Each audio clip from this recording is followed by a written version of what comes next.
If you love the West Tigers as much as we do, and that's an awful lot, you're welcome to come and join us in our discussions on the West Tigers podcast forum. Our forum is the #1 forum for West Tigers fans to talk everything West Tigers. westtigerspodcast.com.au/forum.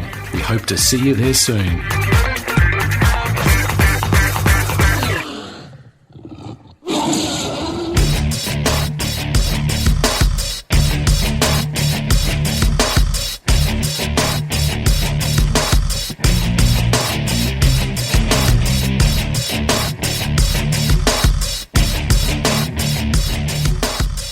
West Tigers podcast, episode number 409.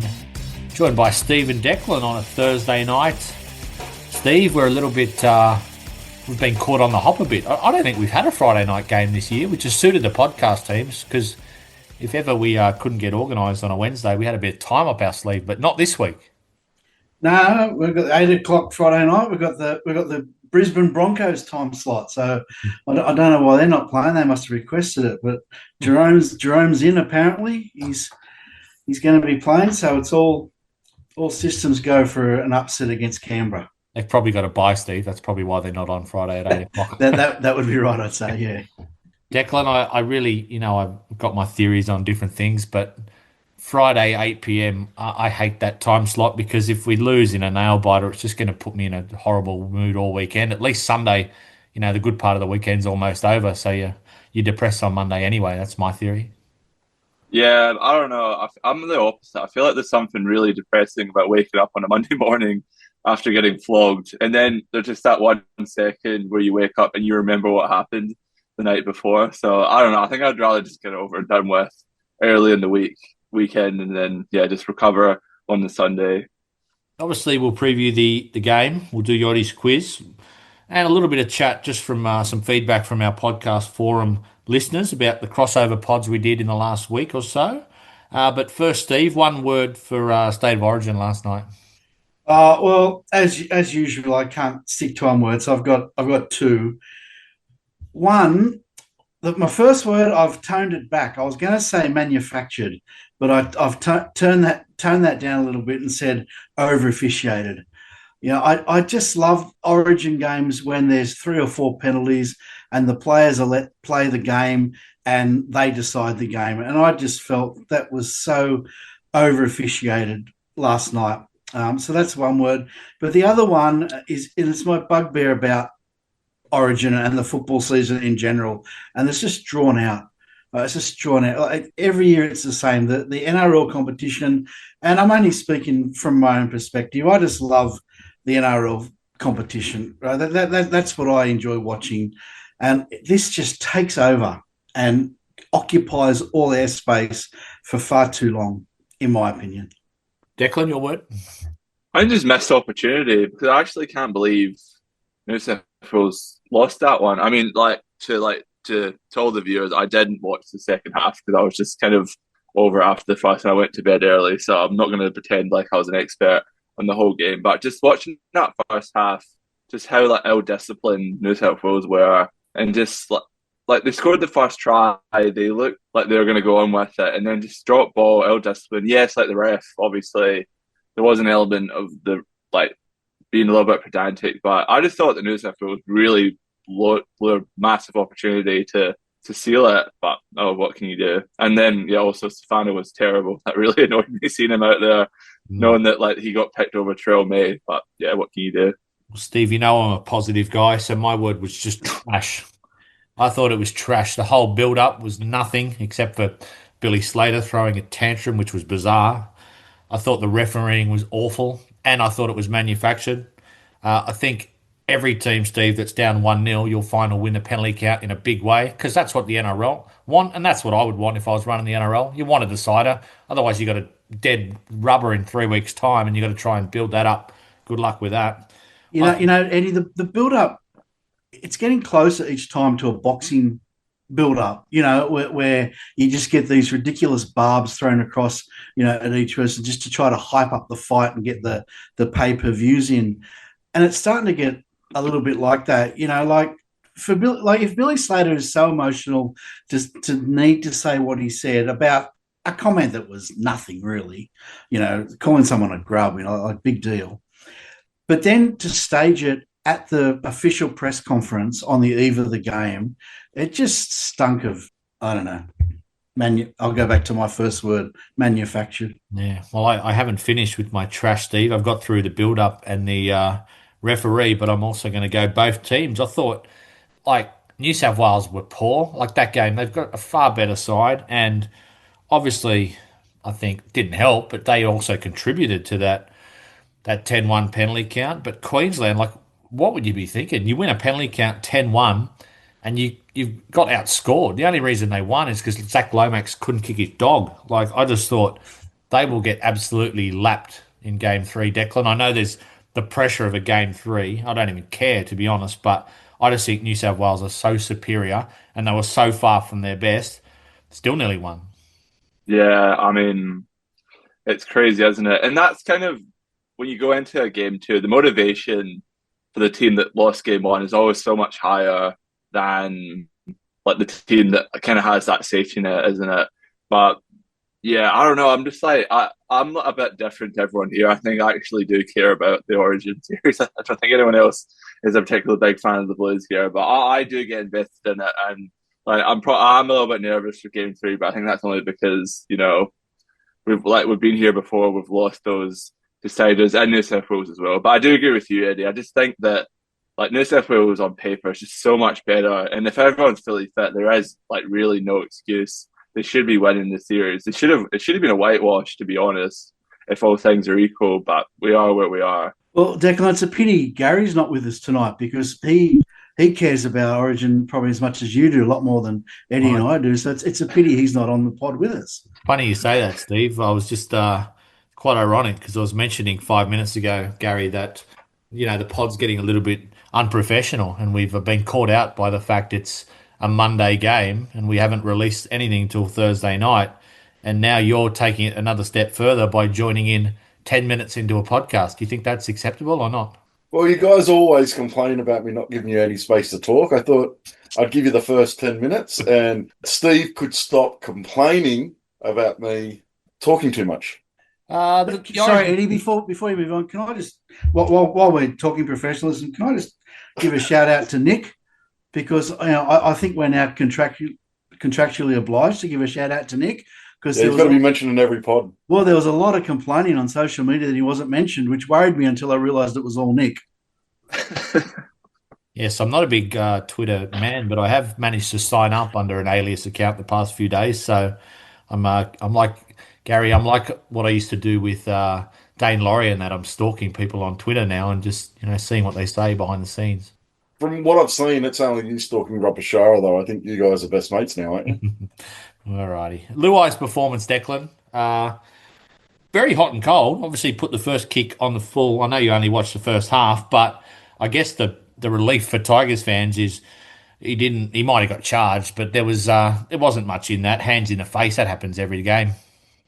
I don't know. I take the opposite view. And I'm I'll usually defend Luai in these sorts of situations on the pod, but I was fuming at him because I thought the NRL could have come down harder on that. I don't think he actually eye-gouged him, but I think he gave every opportunity for the NRL to charge him with something like that. So I just thought it was terribly dumb. Like, it just came out of nowhere. It was so unnecessary, and I'm sure he wasn't thinking about us at the time of when he did it because he was like with the Blues, but it would have just been an absolute disaster if he got rubbed out for a few weeks for eye gouging when our season is just like on the line. You need your captain to be smarter than that. And, yes, he is that kind of guy who pushes it to the edge, but that was just over and unnecessary. And I'm actually a little bit surprised that he wasn't suspended for it. His short kicking game, Steve, is elite. We've seen that in the past at Penrith and this year for us, but the two tries he set up were so deft, those little short kicks, and I thought he looked good on that left-hand side, looked really dangerous. He had some poor moments in the slippery conditions, but I think he's in pretty good nick. I think a bloke who plays the way Jerome Luai likes to play is going to have some errors in a game, where it's pelting down with rain the way it was. Also, the Queensland line speed was pretty exceptional for a lot of that, well, especially in the first half anyway. which put him under a lot of pressure. I thought he played fairly well. As you see, he did some great things. He had 2 try assists. He was heavily involved, but he also had some Jerome Luai moments where he tried to do his own thing and nothing came of it. And it doesn't look real flash when that happens, but that's just the way he plays. He's going to play tomorrow night, Gary, isn't he? Like, he's too stubborn. I haven't heard Benji's press conference today, but apparently pretty much said, I'm getting on a flight regardless, coach. I'm playing. Yeah, I've only seen written what Benji said, and he basically said, I'll tell you what he said. I'm good to go. I'm in. So I don't think there's any doubt that he'll be playing tomorrow. I thought he was pretty good in that second half last night. I agree that first half, I thought he was poor, and I was really worried that he may cop a suspension from that eye gouge as Declan was. That was a concern for me. But he had involvement in all those tries. It may not have been the last pass, but that left edge for New South Wales was great last night, and a lot of that was Jerome being out there. So the 2 try assists were fantastic. Up and down game, but I thought he played pretty well towards the end. It's always interesting, the backing up question. I've always heard that players say that it's actually easier to back up immediately after Origin in the first 2 or 3 days as opposed to playing on the Sunday. So yeah, maybe that's the reason why he's pretty confident that he can back up, because it's still fresh in terms of his recovery. So it'll be interesting to see. Yeah, I wouldn't have had any doubts at all about him backing up. The only thing is that game was in Perth. So it's a 5-hour flight back, 4 or 5 hour flight back from Perth. And I thought maybe that would be enough to kind of rule him out. But obviously I don't think it's going to be. And I expect him to play tomorrow night, and we need him to play tomorrow night. I saw Penrith play in Auckland. So, I mean, they've just got, not that I care about Penrith, but they've been completely stiffed. What's that, an 8 or 10 hour flight from Perth over to Auckland? Yeah. So that's crazy scheduling. I thought I heard this afternoon that the Penrith players aren't even going over. No. They can't physically get there. Yeah. Steve, Gary mentioned my new friend, Rob. I mean, we've always been friends, Gary, me and Rob. It took him a couple of years to come on because you and him had a feud, or it was your feud. Well, I think it was Rob's feud with me. I don't know. I'm a nice guy, Eddie. I don't have feuds with anyone. Just a few comments on our last pod, Steve, on Sunday night. You were on it. Rusty63 said, just paraphrasing some of these, good to see you guys spreading the love. He agreed with Steve.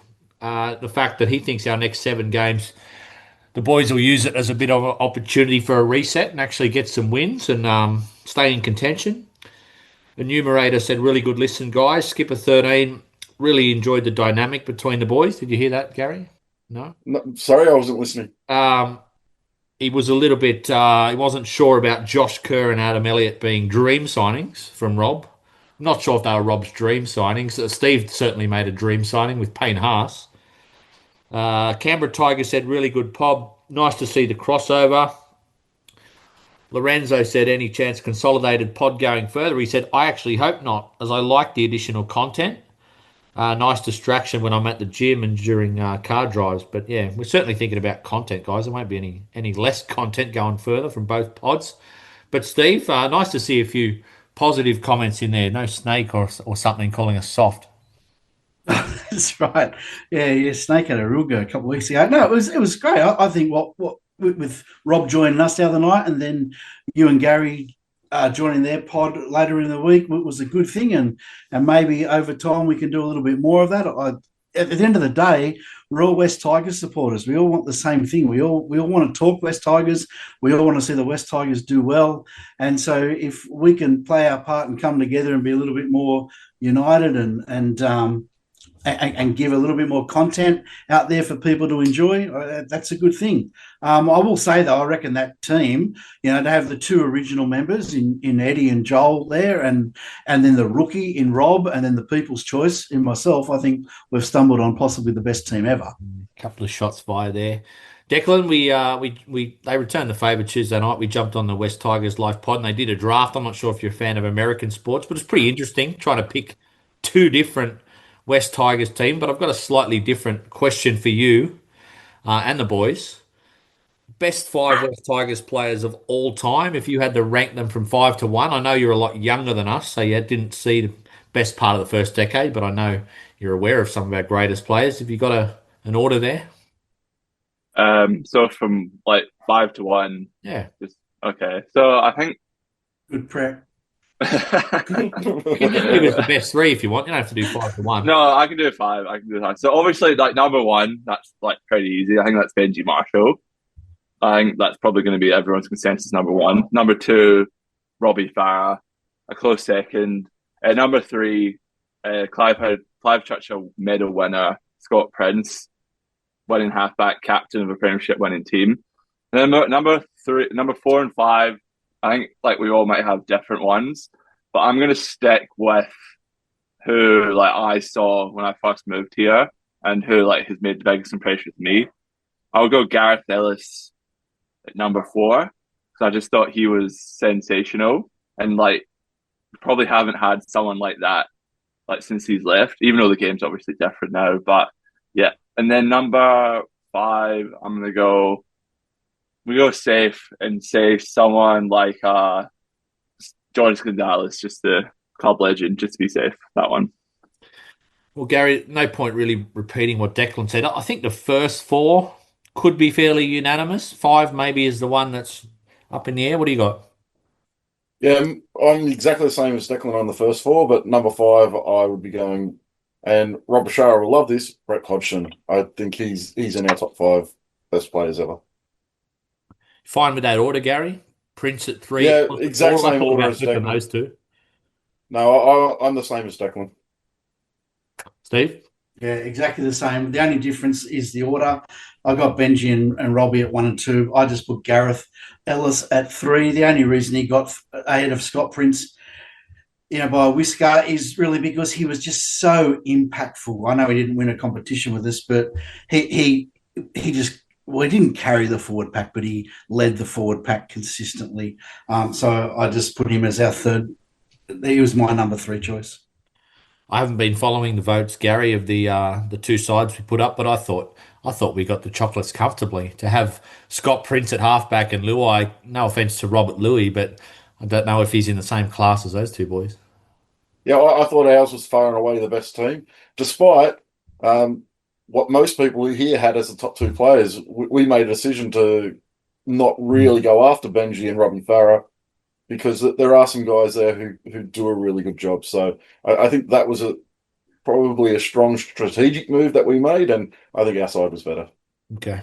Fairness to the Westlife boys, they did have, Tedesco, Benji, Gareth Ellis, so some great players. Declan, under 19's Origin tonight. I don't know if I'll bother tuning in, but I might watch the first 10 minutes.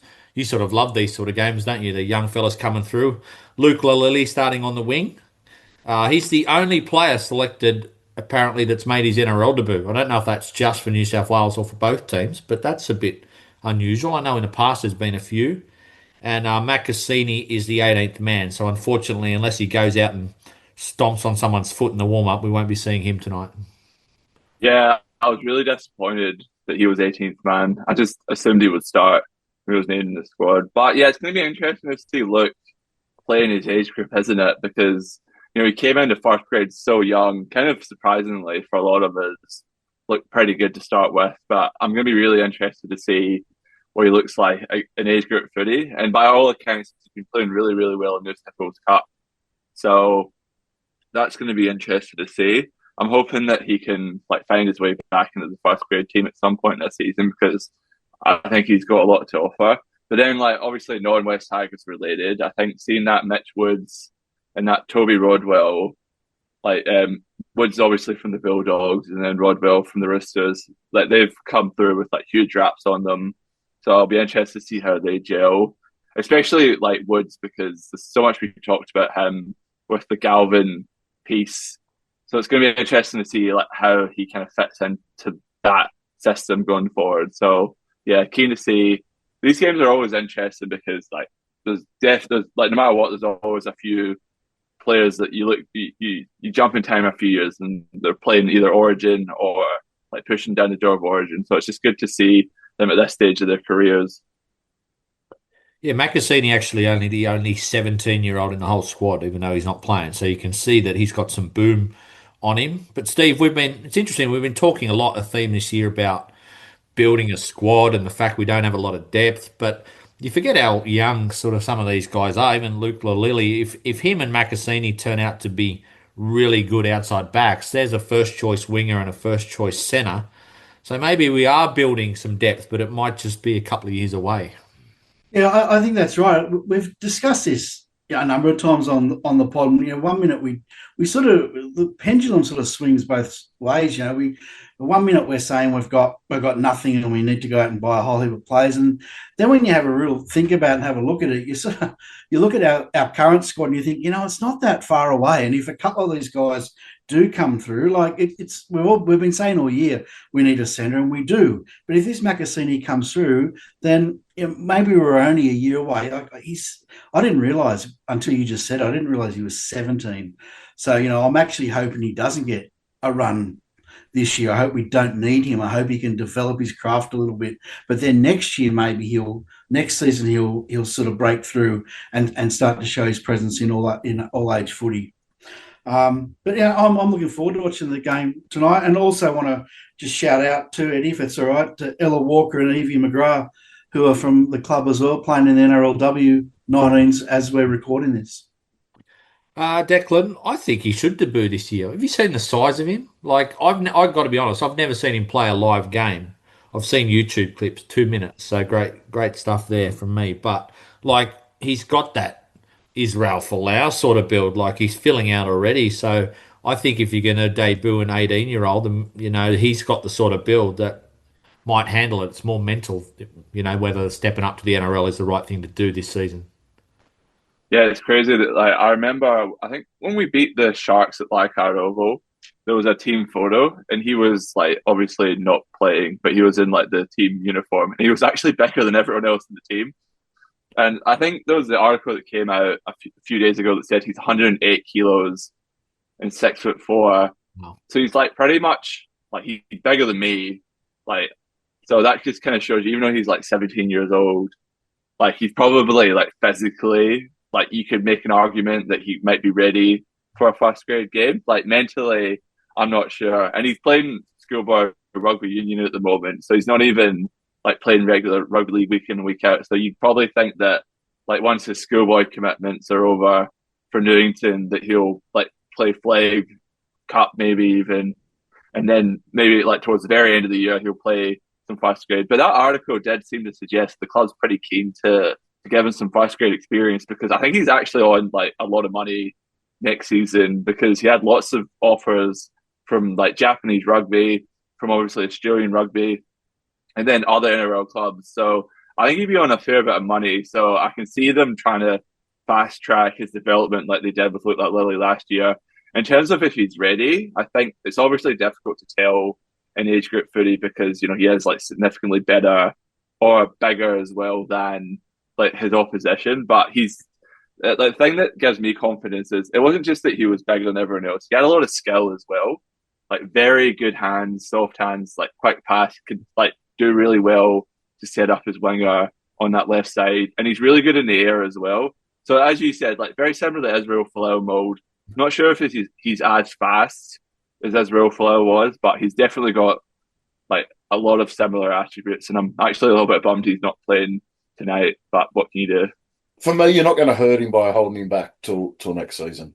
He turns 18 in a month's time, so he's still a month away from being 18. He's still a month away from being allowed to play in the NRL. If we're doing well and there's not a need to play him, then I don't see the point of rushing him in just to get him a bit of experience. Get him into the off-season training, get him into having a proper pre-season, and see where he is at the start of next year and make a decision then. I just think there's something to be said. Like you mentioned earlier, Eddie, that, or it might have been you, Declan, sorry, that Luke Lilly is the only one tonight who's actually played NRL.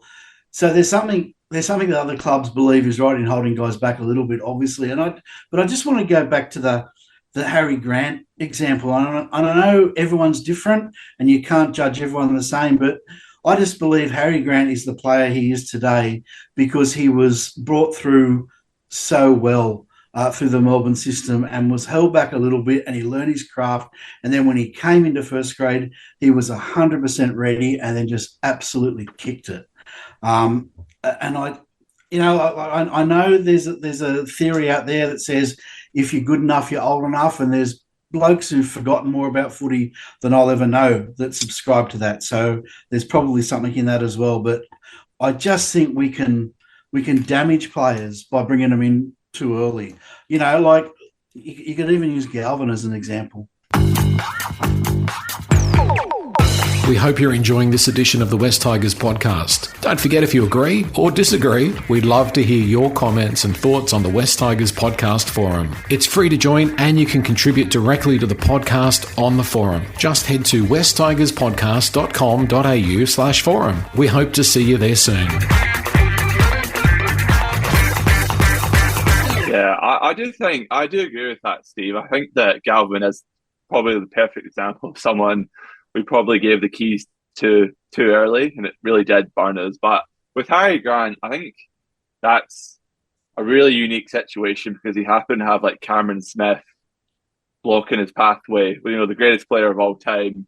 But Macassini has Adam Dewey blocking his pathway, so it's not exactly the same, like path to first grade. So I could imagine, like obviously, like when you're winning, as Gary said, if we're winning, and we're going to play finals footy, then there would be no rush to play him. But when the team might be struggling or there's an injury, I could see the temptation to kind of hit two birds with one stone. And then what if he's genuinely ready to play first grade and he can make a difference? Because I remember Joseph Suoliti. It's a very similar story.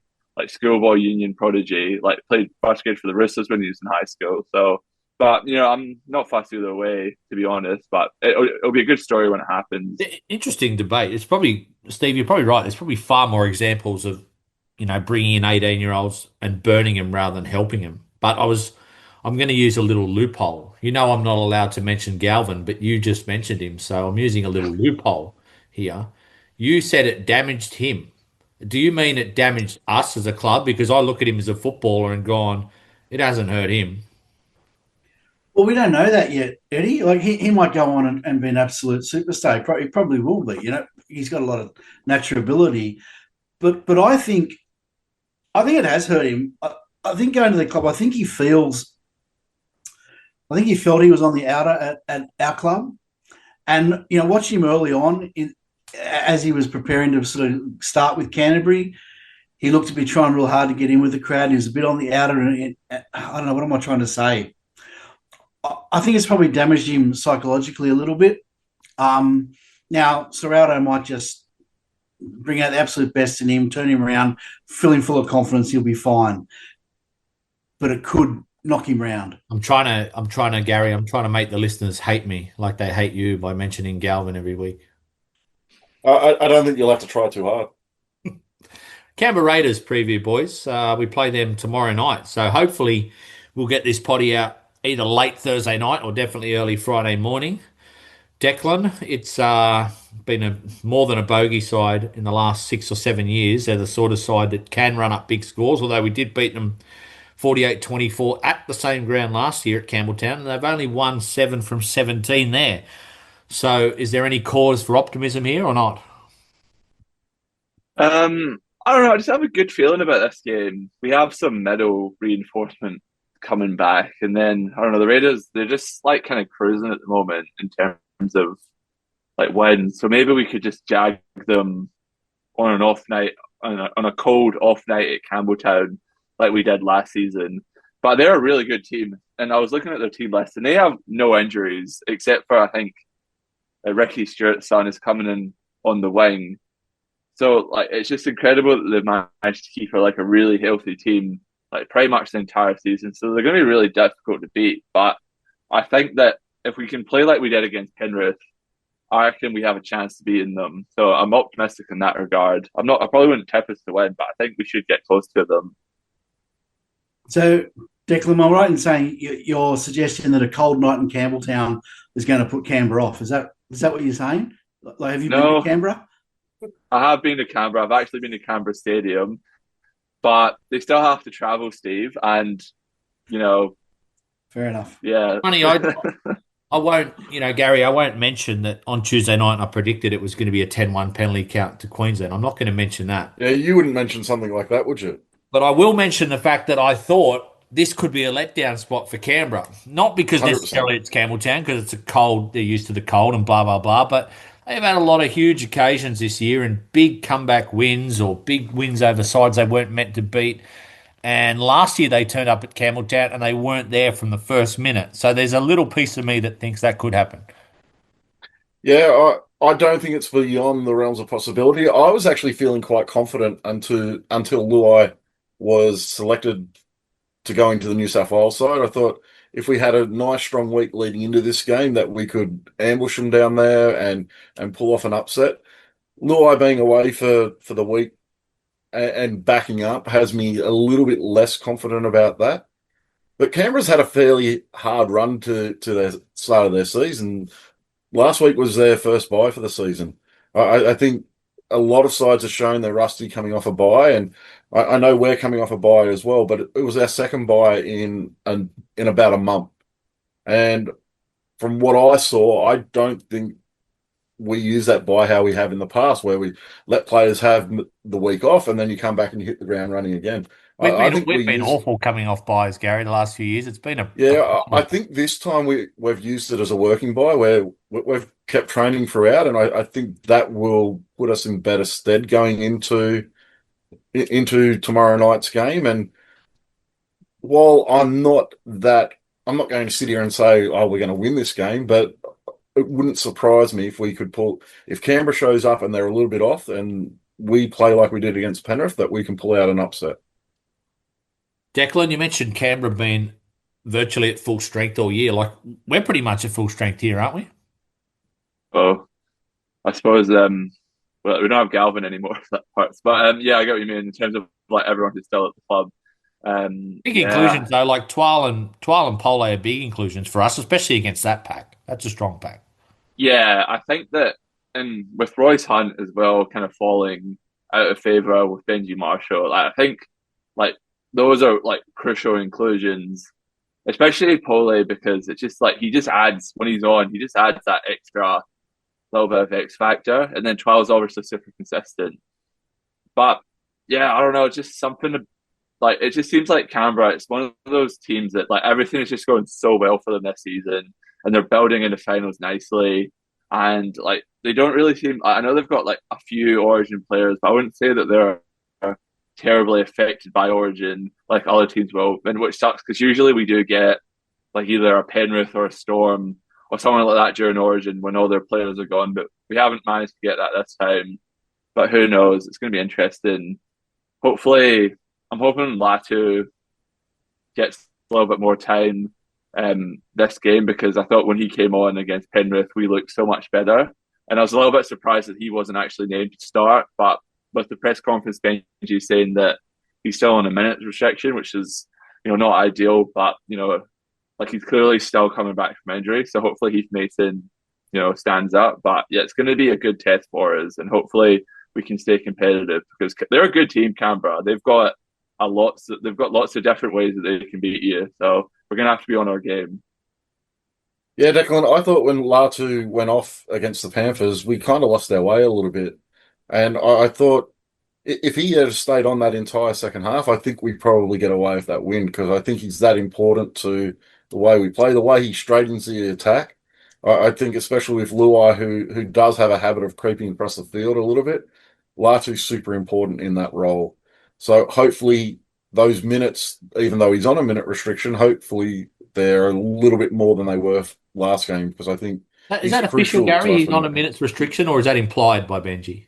Look, when I saw the side announced on Tuesday, that was my assumption straight away, is that he's not starting because he can't play the 80 minutes yet.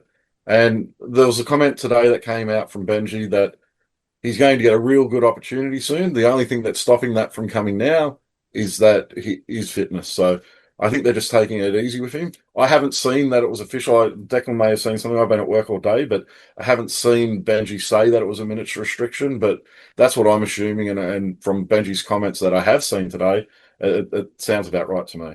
Yeah, you just said it. I read an article that was quoting him for the press conference that says he's like still on a minutes restriction and building up his fitness, and it just sucks because I think like Heath Mason, he's like clearly a good player, and I think he's going to be a first grade player, but he is a little bit two dimensional in the sense that he's a really good runner of the ball, but that's kind of like his like skill set at the moment. But with last year, he just does so much to kind of straighten up the attack, especially in the middle of the field.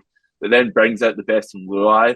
Then I feel like when you've got Luai and Mason, they're kind of both just like the best at running the ball, and there's not much like setting up for other people. And like I think like yes, when like obviously the highlight plays like all those tries against the Cowboys, it looks good. But then I just think that like what Latimer brings is so much more three dimensional, and like he just needs to start in the team as soon as possible, in my opinion. Yeah, the other thing with Mason's been his defense was pretty awful against the Panthers. So as soon as we can get Latu in that role, it's going to be best for the team, and it really allows us to see whether how hard we need to go after a half for next year. I really want him to get a few games back to back, so we can kind of get an idea of what we're going to see next year and what we need to do for next year. Do you think his defense was awful, Gary, just because he's undersized, or do you think it's a technical thing? Because I heard mixed things after that game. Some people praised him for his defense, but he's going to be a spot player, no doubt. Look, he has plenty of ticker. Definitely has a go, but he's a young guy coming into the first grade. Like he's another teenager, and he's just getting bumped off some tackles. He's missing some tackles, and Hudson Young. I don't. Yeah, I don't really hold it against him, but he is very dangerous, sniffing around the ruck, and that footwork and acceleration is a real key. And I think it'll actually be a key against Canberra. Canberra's a pretty big forward pack, which is interesting because we've gone with a fairly small bench. So I think our plan is going to be to move those big forwards around and try and tire them out. And a guy like Heath Mason can really take advantage of that late in the halves. So yeah, I think our plan has to be to tie those forwards, and I think Mason has a big chance to create some havoc with them. Yeah, I think his goal line, like his defense on the line as well, was also questionable. Like he didn't directly miss any tackles that led to tries, but that I think Jenkins scored a hat trick on his side defensively, and you could tell that some of his smaller decisions impacted everyone else, which then created the space for Jenkins to score. So that also worries me. I don't think he's really comfortable at the minute defending in the front line because he has played the last few years at fullback. So that's just something else he's just going to have to adjust to if he's going to permanently make the transition to the halves, which is like to be expected because I know he did play 5'8" growing up in junior grade, but he has been a specialist fullback for at least the last 3 years. So these are the kind of small details that he's probably not going to be across this early back into the transition. Steve, besides ambushing or hoping they play like crap, how do you beat a side like Canberra?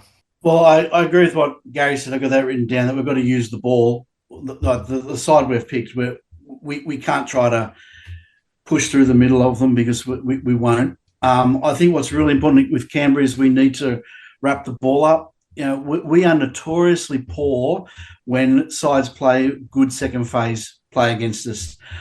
So we've got to wrap the ball up and not let them get that second phase going, which they can be really dynamic at. And, you do that by getting numbers in tackles, but also we're going to need a really fast line speed. So we're going to have to defend and defend quickly and defend efficiently all game, 80 minutes. And that way we've got a chance to beat them. I think we've also got to pressure the young bloke on the wing, Stewart, kick to him all day, obviously. If we do that, we do it well. The thing that scares me most is with Canberra, I suppose, is that they're never out of a game, right? They can have some down moments, but they always just seem to bounce back. And so we're going to have to play an 80-minute game as well, minimise our errors and just be in that concentration for 80 minutes. Yeah, for me, if we are going to win, it's going to be a game where we come over the top of them late. If you have a look so far, our trend recently is to finish games quite strongly.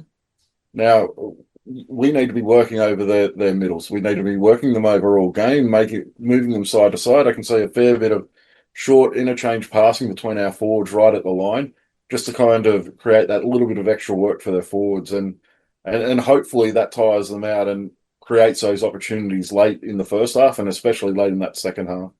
So It's not ideal, hopefully though. we can. Like, it's not ideal, though, Gary, is it? I mean, you've said that a number of times, and I'm not saying you're wrong, that we're a better side at the end of the games, but how many times we conceded the first try this year? To be fair, they actually started well against Penrith. They just didn't put some points on the board, but I wouldn't want to start slow against Canberra because they could blow you away, I reckon. Look, honestly, I just think it's the makeup of the squad. I think we're a guy who can start the game in the middle with a bit of impact. I think we're short of that guy. But, like, I really like what Fanua Pole adds to our team, but I think we need a little bit more punch through the middle at the start of the game that both he and May can't really provide. May's a guy who's having a fantastic season, but he gets better the longer the game goes on. His fitness comes into play, and he's able to push out minutes that no one else can, and his impact improves, and his meter gain improves as the game goes on. And I just don't think we have that impact early in the game to be a fast starting side. And I think for the majority of the season, I think I've been saying it since about round one, we're going to have to hang on in those opening 20 minutes. And that's really important tomorrow. Defensively, we need to be strong in that opening 20 minutes, because if we let in 2 or 3 tries during that time without being able to really penetrate Canberra ourselves, then it's going to be a long night. So it's really crucial, not so much that we get off to a really strong start defensively, in my opinion.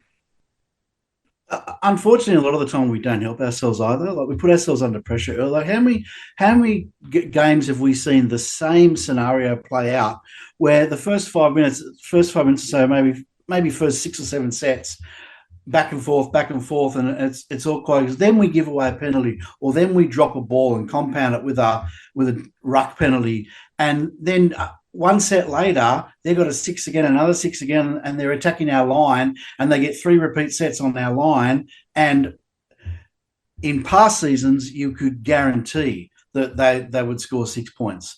This season, not so much. We can repel that better than we have, but we tend to put ourselves under pressure through not completing, through not focusing, through not executing as well as we could as well. I agree with what Gary's saying about the lack of punch up the middle, but I think we're our own worst enemies sometimes. Royce Hunt, Declan, where's he at? I mean, I'll be totally honest here. Like, when we first signed Terrell May, or were in the mix, I was sort of like, oh, I got some red flags here, and Gary would know that, but I sort of came around on that one. But Royce Hunt, I was the same on him, but more for just football reasons. I just don't know. Like, I can't think of the top of my head how many players these days play 20 minutes and have a real impact. Maybe that big Broncos guy who's 8 foot tall off the bench. I don't even know his name, but I just think those sort of players are going out of the game. They're probably in a few years there'll be less than 8 interchanges, and I think he's been a waste of money. I'll be honest. I mean, yeah, I think at the time when we signed him, we were just looking for that Stefano replacement, and then the calculation would have been that, okay, like, we can surely get like at least 10 more minutes of quality footy time out of him, and then obviously Terrell May, he's gonna kind of fell out the tree, and thank God he did, because if he hadn't, then we'd be in a lot of trouble right now. Like, because Hunt hasn't, like, when he started, he's been really poor, but I don't know. I just didn't think that Hunt was playing that badly when, like, he was coming off the bench for us. Like, yes, it got a little bit loose in the middle when he did play the big minutes, but like, he still added that value. So I don't know. Like, I'm not sure why he wouldn't, like, just be coming off the bench now. But and it just showed with the Sharks, like, he kind of came as advertised. That yes, he's kind of like that kind of prop is going out of fashion, but like, we've got him contracted. Like, surely we should try and, like, use him to the best of his abilities. I don't understand it, because, like, I don't know, what does having Jack Bird, like, there instead of him do? I just don't get, when you've got Latu, like, Fainu, and then might just be an attitude thing, Declan. Like, you reckon? I don't know. I'm not inside the walls of Concord, Gary. Yeah, I think it's an effort to get him fitter. I'm hoping they're playing him. I haven't watched the lower grade games he's played in. I haven't really had a check to see how he's going, but I hope he's playing a few more minutes there. I think his fitness level probably dropped away, and this is an attempt to get him a little bit fitter. Playing close to half a game, if my memory is correct there. I feel like you could just flog him at training. I don't understand why. Like my understanding was that he got dropped because he wasn't playing well. Match fitness is different though, isn't it? Like you can't really train that. I think you've got to do it in games. Like I don't know, but you can do it. Like you can take positive steps to like build it up. But I would have him playing this week. I think we need him. But like clearly the coaching staff sees something else. But yeah. Where do you think it's at, Steve, with him? I don't want to labour it, but like I'm not against a little clip around the ear. Like Benji dropped Jack Bird for a week, and maybe sometimes it's just to, jolt players. But this is now a couple of weeks for Hunt. Where's it going? Yeah, I'm concerned that it's prolonged. I agree with you. When he was originally dropped, I thought it was going to be out for 1 week and then straight back. We need what he brought to the team early in the season. I'm not of that opinion, Eddie, that he was a waste of money. I thought what he was doing in those first half dozen games of the season was critical to our success. That impact he brought from the bench at the 25-minute mark was absolutely fantastic. And Jack Bird was fresher in the season at the time, and together when they would both come on, it had huge impact on us. I think it's defensive. I think it's fitness, and I think that then demonstrates itself on the field through his defensive efforts. And I think that's why he's not being picked, because I think he becomes a defensive liability the minute he fatigues. Whether he spat the dummy and there's a bit of attitude, we don't know, right? I'd hate to think that's the case. I've got no reason to think it is the case. But he's obviously been told to improve his fitness, and maybe he's got to hit a benchmark and he hasn't hit it yet.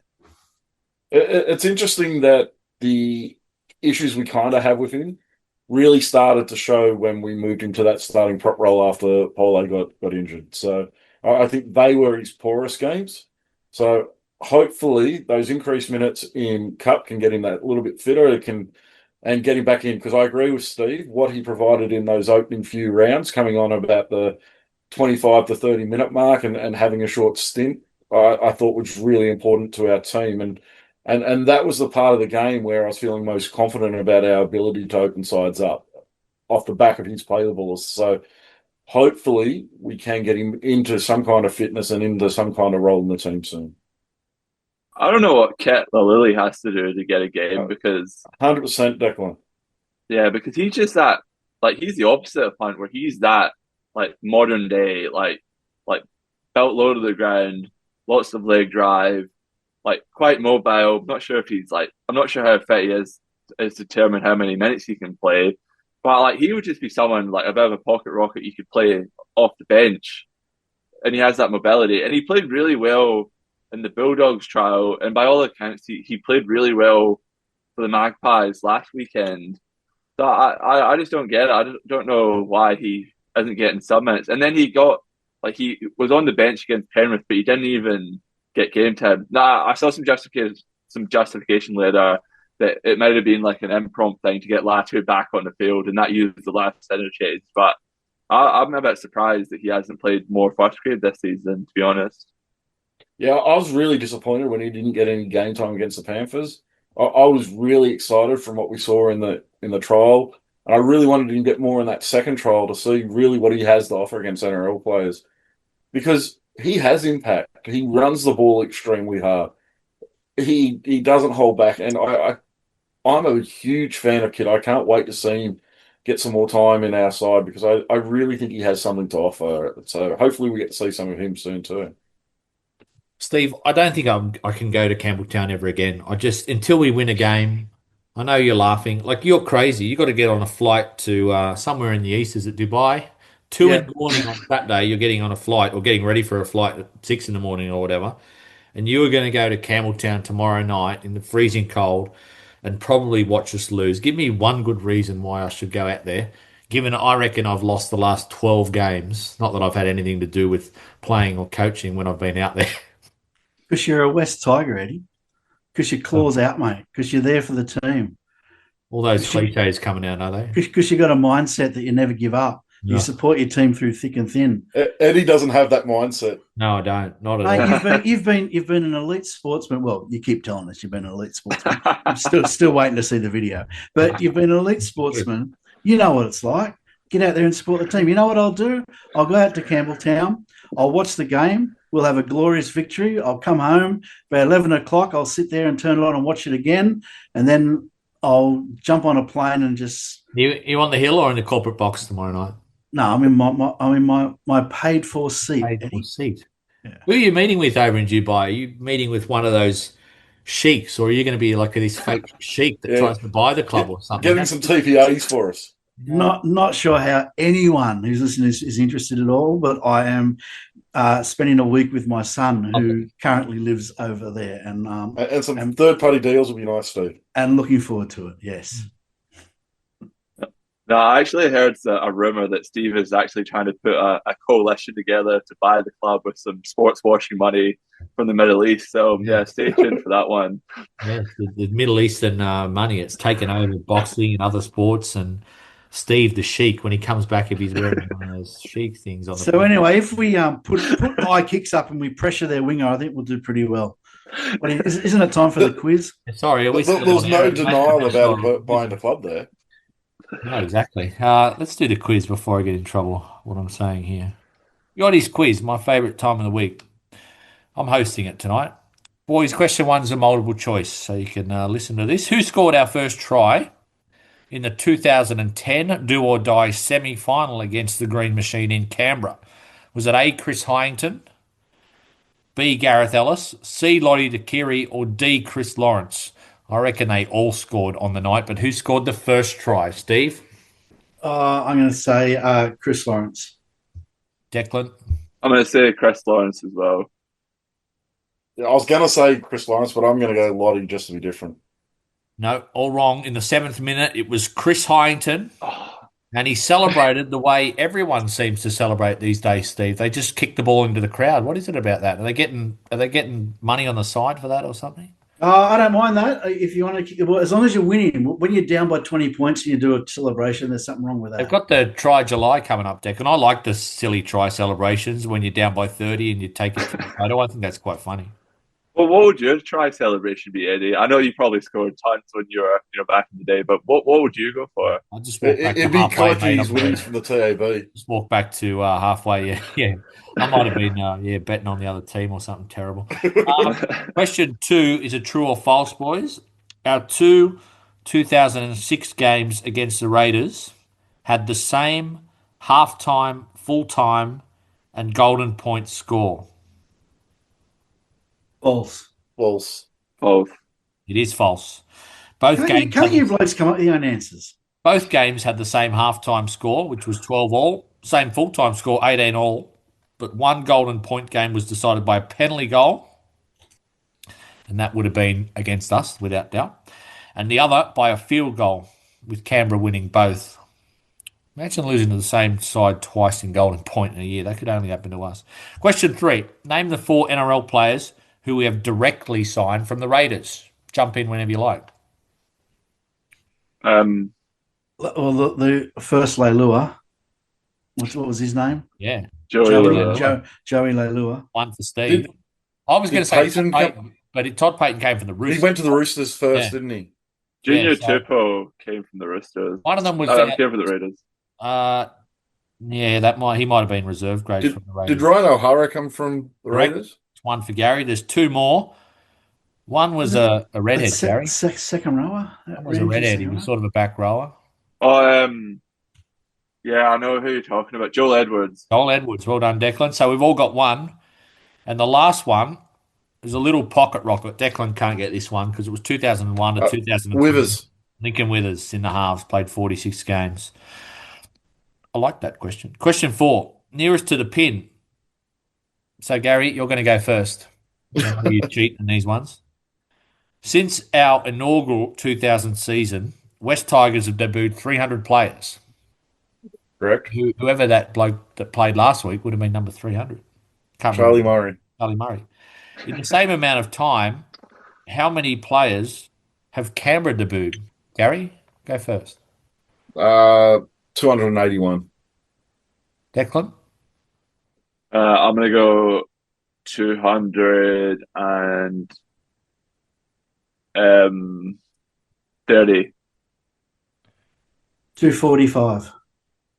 Well, Declan, you're nearest, 202. So that's it. It's a good quiz from Yachty this week because he's given me talking points. He's basically saying this is the reason we've been awful for 25 years because we've nearly used 100 more players in Canberra who haven't been great over the past quarter century. It's a good quiz as long as all these questions are right this week. Question 5, who am I? I was born in Sydney in 1983. Debuted with a Western Sydney team the year before they won the grand final. Wasn't part of their premiership winning squad. I joined the West Tigers in the season after we were defending premiers, so 2006 or 2007, defending premiers. Season after we were defending premiers, so 07.